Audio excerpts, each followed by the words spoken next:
We've been married 10 years, right? My wife still says please and thank you to me. And I do the same thing for her. Yeah. And that's something that we both don't take for granted. Yeah, like we're never entitled with each other. Hello and welcome to the Connect2 Marriage Podcast. I am Delia and I'm your host for this episode. In each episode of the Connect2 Podcast, we'll be tackling questions that couples ask about marriage, communication, conflict, and so much more. We hope you will keep tuning in to learn with us as you grow closer, deeper, and stronger in your marriage. Modern-day fathering has evolved through the years. The research team at Focus on the Family recently interviewed 9 everyday fathers from diverse walks of life and found that fathers today desire to be more involved in different aspects of parenting. They seem to be more involved in a multi-dimensional way, from engaging in daily conversations with their young to learning how to manage their own emotions. Today, we are exploring the topic, how to support your husband in first-time parenthood. And we are delighted to have Verrill and Charlene Choo back in the studio with us. They are first-time parents to 5-month-old Judah, and they also run a couple coaching business together called Covenant and Vows. If you missed the previous episode, I highly encourage you to tune in to that. Welcome back to the Connect2 Marriage Podcast, Verrill and Charlene. Thank you. Thank you. Hi. Well, can you share with us and our listeners what is one word you would use to describe your parenthood journey thus far? The one word is tiring. That was the first word that came to mind, and that's real. But the other word that comes along is actually fulfilling. It's really fulfilling. Can you elaborate a little bit more about that? I still recall the first time I changed his diaper, he pooped. So I was wrapping up the thing. Wrapping up the poop was smelling amazing smells. And while doing that, right, he suddenly sneak attacked me with a wave of water. I was like, wow, he can poop and pee at the same time, like, duh, but... Yeah, but it was dirty, messy, but fulfilling. Yeah. I would also add to the mix, humbling. Yeah. Very humbling. Yeah. How about you, Charlene? For me, the word is actually honor. I get to do this. That there has been so much puzzles. I don't like to use problems. I use puzzles. So puzzles, we can overcome it, right? So puzzles that, we've been overcoming, like trying to figure out how to get through it, like confinement. I get to do confinement. Blocked ducts, because I'm breastfeeding, right? So I get to have blocked duct. Mummy's wrist, because Judah is like really getting heavier. Yeah, I get to have my mummy's wrist. I get to have sleepless nights with the boy. I get to diaper change because we've been waiting 10 years for the guy lah. So it's really been an honor. Yeah. Wow, what a positive reframe, right? Of the oftentimes described as challenging or, constraints, limiting kind of perspective about having a child, but you're reframing to help us also realize that we have an honor on raising a life. Yeah, and that is really a very new perspective and encouraging as well for those who are possibly waiting for the arrival of their child. So Verrill, the birth of a child is also the birth of you being a father. What would you say has been the area of greatest adjustment for you as a new dad? I've adjusted so much. This is a wonderful question, right? Like, the truth is I had to adjust so much. But if I had to pick one thing, right, I realized I had to be more stringent with my priorities. I've always been very tight on my time and my effort, on my focuses. Because when your priorities are clear, everything is clear. But with a baby in the mix, right, I have to be wise with how I spend my time and my resources. That has changed everything. So like right now, my priorities is number one, I need to make sure I don't fall apart. I really cannot afford to fall apart. Like, I can completely see what happens if I fall apart. If I fall sick, if I'm unwell, if I'm out, the impact on the family is real. Yeah, like we lose the right to fall sick, right? I lost the right to fall sick long time ago. And that's why we have been focusing so much on our nutrition, focusing so much on like getting as much sleep as we can. So my priorities are clear. I don't fall apart. The next priority, my wife doesn't fall apart. So my wife comes before my baby. Anytime, any day, anytime. Because if my wife falls apart, everything else falls apart again. And then finally we look after the baby. So priorities. This means less time doing things that I might enjoy, less time spending with people that I would love to catch up to. We've cut out so much time with family and friends. Not that we don't love them, just that we don't have the capacity to. Well, I mean, actually what you're sharing with us is also quite interesting because some might also wonder, like, where does this aspect of, let's say, trying not to fall apart kind of thing, what about the aspect of giving ourselves that grace or that slack to say that actually we're after all still human, and then at the same time the grace to say that, you know, there are limitations to the extent that to which that we can actually pull this through lah. So you also shared a very balanced view that actually because of that there will be trade-offs, and the trade-offs could look something like choosing that, you know, for this season we may not be able to afford the time or the physical energies to pursue some other interests or socializing. For better or worse, some people may explain that actually when I do that, it actually energizes me, and then I come back to home as a, you know, a more energized person. So I mean, it really comes back to really having that awareness to what helps you as individuals and what helps you as a couple put together. I guess the principle that you're alluding to is really recognizing that because there will be only set number of hours that we have, there's also that realization of the physical energies that we can afford and the emotional attentions that we can give to the people who are close to us in this season of our lives, then that will require that adjustment. And I'm so heartened to hear that, Verrill, you said that your wife comes before the child because you recognize the importance of prioritizing the well-being of your marriage, and the marital health will really set the environment for a baby to be nurtured in. Definitely. Any response to that, Charlene? Actually, I knew it all along. Yeah, because just in his daily actions, like the things that he communicates, like he really just puts me above baby. Yeah, and I actually feel very loved by him. And that actually motivates me to love him even more. And it also motivates me to love baby, like give my all to baby as well. So I think he's doing a brilliant job as a head of the house. Like really excellent. Like, well done. Your priorities are correct. Thank you very much.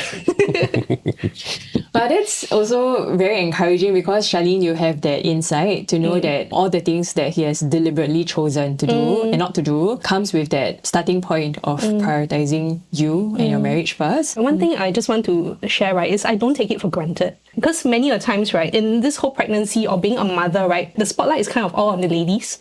I want to just share that, you know, it's a daddy thing and it's a mummy thing as well. It's not just a mummy thing. So when he prioritizes me, I don't take it for granted by making it all about me. It's all about me. No, never. Yeah, but it's about us as a family. So actually, I wanted to ask you, Charlene, like, could you shed light on what it looks like for you to then say, well, many times a lot of attention and emphasis is on me as a first-time mom, me carrying the child and everything. How do you then translate that into you also affirming and celebrating Verrill as a dad? So firstly, as a mom, already I have so limited energy, so limited time, right? So I need to speak directly to something that appeals to him. So this is where, you know, Gary Chapman, 5 love languages. Yeah, Gary Chapman. Yeah, like Verrill's love language, right? It's like physical touch and like words of affirmation. That is something that I constantly do. Like I hug him a lot and I'll praise him like, hey, Daddy, thank you for taking care of Judah. Thank you for this. Thank you for that. How is it when I do that for you? It feels good because it's what I need. Yeah. Men are very simple creatures. Men need encouragement. Ever seen a man thrive in a complaining home? It doesn't exist lah. You want your men to step up, to do more, encourage them. Very simple. Encourage them. Give them what they need. Human beings are simple creatures. So, Verrill, you're saying that Charlene is very encouraging towards you. Yes. And because of words of encouragement and affirmation, it really helps you to grow as a father. Yes. Could you share with us some concrete ways that Charlene has demonstrated this for you in encouraging you to grow and express yourself as a father? Marriage is one of the most rewarding things in life. Yet, navigating marriage as newlyweds or an engaged couple can sometimes get overwhelming. Whether it's managing expectations of the in-laws, getting a good grasp of your family finances, or establishing good habits of communication and healthy conflict. Focus on the Family Singapore's Marriage Preparation Program aims to help you build a solid foundation in the early years and prepare you for the adventure of your life. Visit family.org.sg/C2 Marriage Prep for more information today.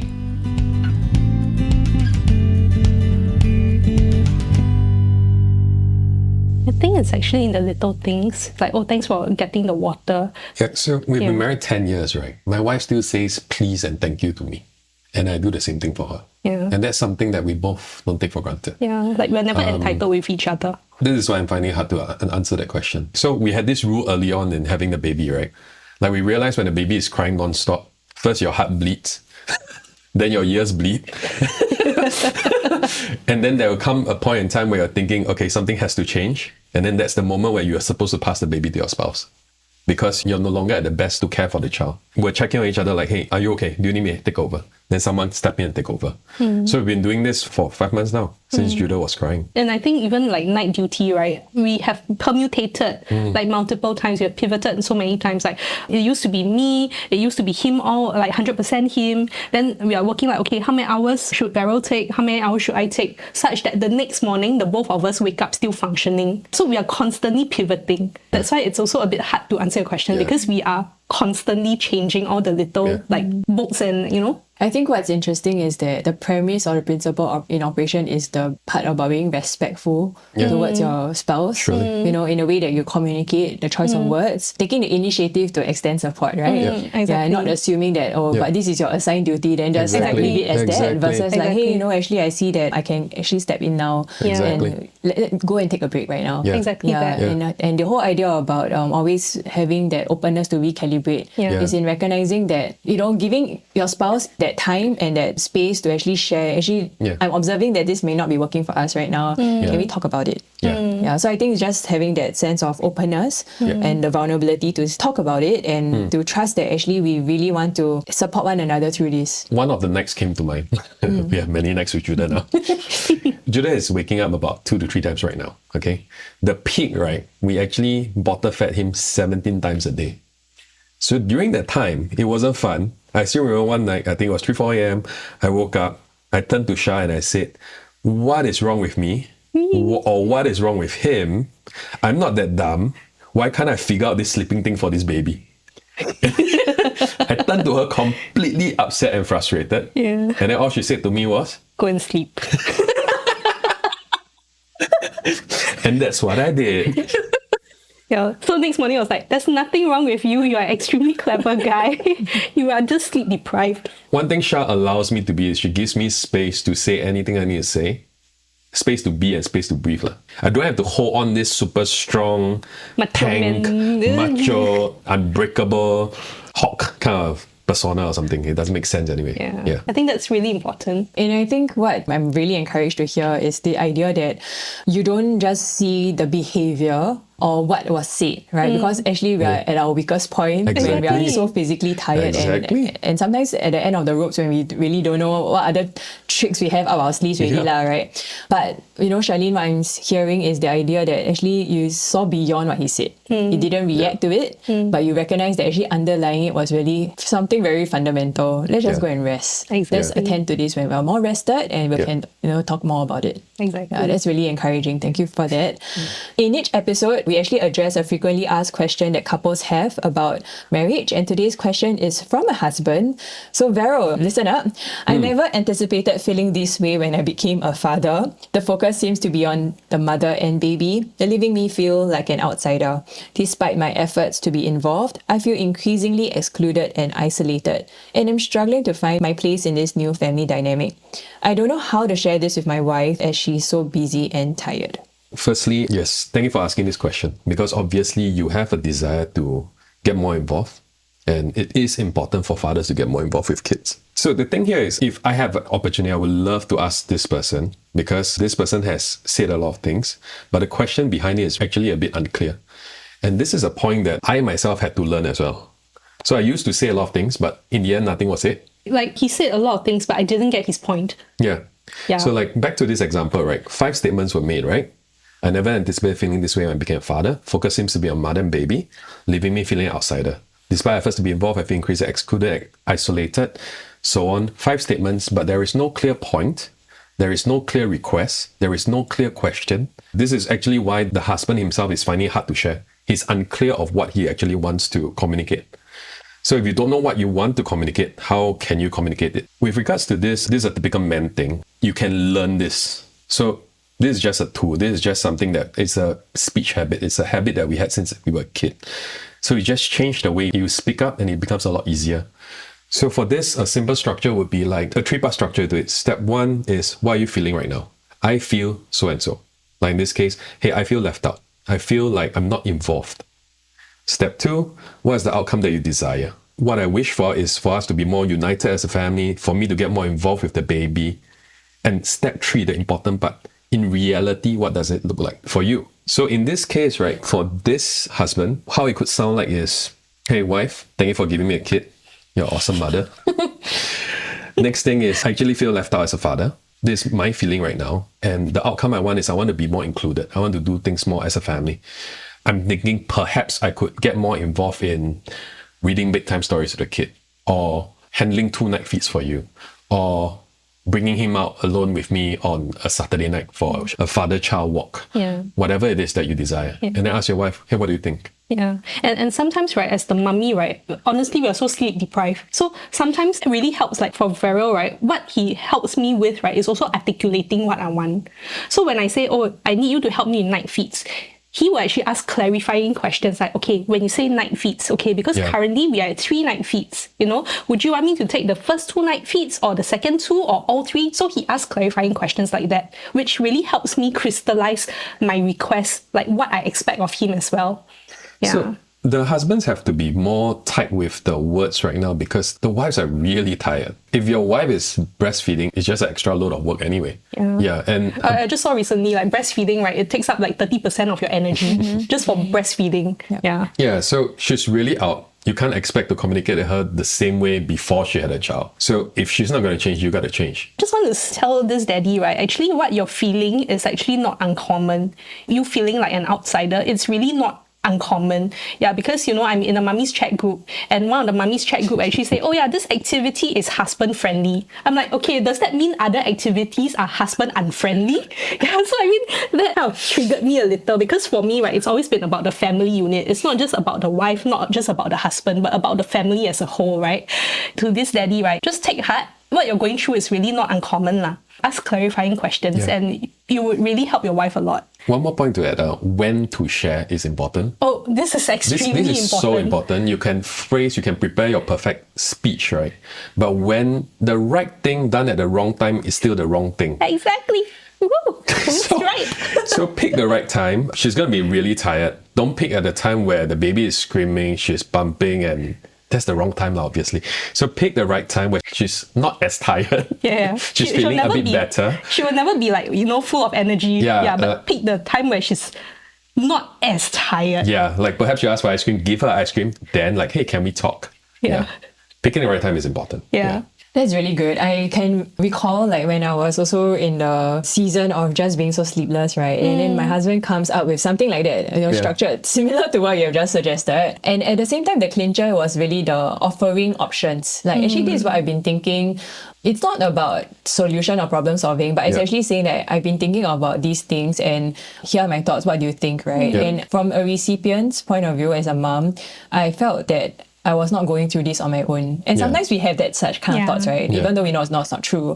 But when you hear that actually your husband has thoughtful considerations about these things and actually came to you with these possible options of saying that, hey, actually, I do want to be more involved. I want to try and help out in these areas. What do you think? It gives me that sense of assurance to know that actually we're truly going through this together, and he is also observing that there are some ways that he can alleviate the demands of caring for the baby. Yeah, and that was really helpful for me too. So thank you so much for Verrill. I really hope that the father who's listening in and also many other dads who are going through something similar would find this beneficial for them. So once again, I would like to thank Verrill and Charlene for sharing their precious insights in their first 5 months of parenthood. I wonder if you have any other words of encouragement to share with our listeners. You get to do this. Yeah, just knowing that you get to do this. I mean, because Verrill and I have been waiting for a kid for 10 years. The fact that we get to have sleepless nights, we really get to do this. So like what Delia said earlier, instead of like, hey, you know what, we have to do this again, we have to diaper change again, we have to do this again. Yeah, just come from I get to do this. And you'll realize that this getting through the sleepless nights and all that will become so much easier. Similar to the point that Charlene made, don't take things for granted. Like, you have a child, you were gifted a child. Now what are you going to do about it? Then while you think of your child, think of your wife. You have a wife. You are actually married. There are so many who want to be married and they're not married. You get to do this. You are in a privileged position as a father. You're privileged. Thank you. And really, our marriage is a gift. Yeah. And every child given to us is a gift. So the family life that we have together to carve out this haven, you know, in our homes is something that we can do together as one team. And I'm really encouraged to hear your reflections, you know, despite having to go through these early months of sleepless nights and everything, but I can really tell that there's so much deepening of that sense of shared purpose, you know, for you as a couple. And thank you for sharing with us, Verrill and Charlene. In each podcast, we end off with a couple challenge for couples to do and share with each other. And if you're listening with your spouse, I encourage you to take 5 minutes to share with each other what is one thing you've learned from this podcast and hope to apply in your own marriage life. We hope you found today's episode helpful and encouraging, and do share this with a friend who might also benefit from it. If you would like to find out more about our marriage resources, you can visit www.family.org.sg for our latest articles and programs. That's all we have for today. Thank you for tuning in, and until next time, take care of yourself and your spouse.